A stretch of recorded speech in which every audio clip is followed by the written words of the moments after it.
You are standing at the top of a mountain you own. Below you, 1,000 strangers paid $300 each to slide down snow you manufactured. The lift lines are full, the lodge is packed, the parking lot is a sea of luxury SUVs. By every visible metric, you are printing money. You are not printing money. A ski resort is one of the only businesses on Earth where the product melts.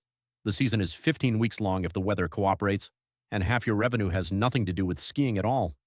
The mountain isn't the business. The mountain is the marketing department for a real estate company wearing a parka. Here's the loop. How does an industry built on frozen water at the mercy of a warming planet, with a customer base that can vanish the moment a storm misses the forecast, still mint billionaires? Stick around. Bootstrapped entry looks deceptively cheap. A small regional hill, a rope tow, 2 chairlifts, a warming hut can be acquired for $2 to $5 million in the Midwest or the Northeast. You're buying used equipment, a base lodge that needs a new roof, and a snowmaking system running on borrowed time. Break-even requires roughly 40,000 skier visits a season, and most small hills never clear 30. Mid-market regional resorts change the math entirely. Think 400 acres, 6 to 10 lifts, a real hotel component. Acquisition here runs $40 to $150 million, and now you're not just buying a mountain, you're buying municipal water rights, environmental permitting headaches, and a snowmaking infrastructure bill that alone can hit $20 million. Then there's the institutional tier, where mountains stop being mountains and become platforms. Vail Resorts, Alterra, the conglomerates, they don't buy one hill, they buy portfolios, spending $500 million to over $1 billion to acquire a network of resorts they can bundle into a single season pass. At this level, you're not selling ski days, you're selling a subscription product with a mountain attached. Here's the mechanism nobody explains on the chairlift. The lift ticket loses money.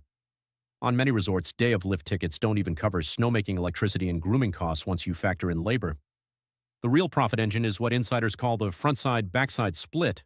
The mountain operation is the front side, a marketing loss leader that draws people in. The backside is real estate.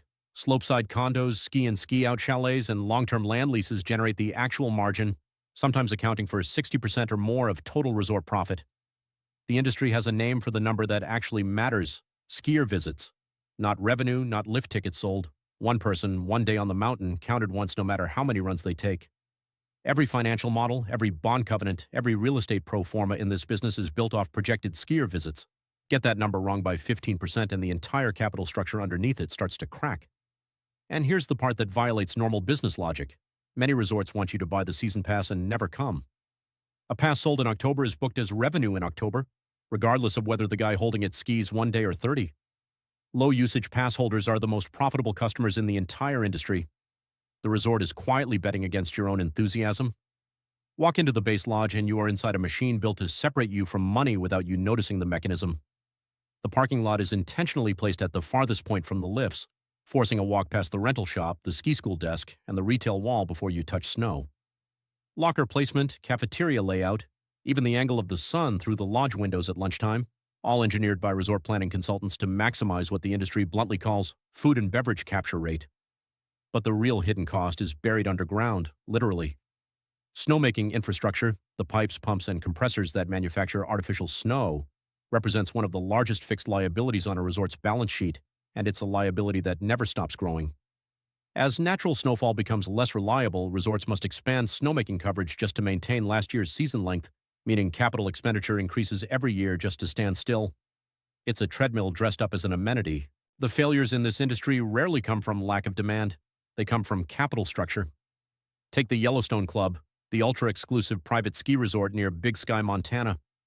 Founded by timber magnate Tim Blixith, it sold itself as the most exclusive mountain community in America, membership fees alone running into the hundreds of thousands.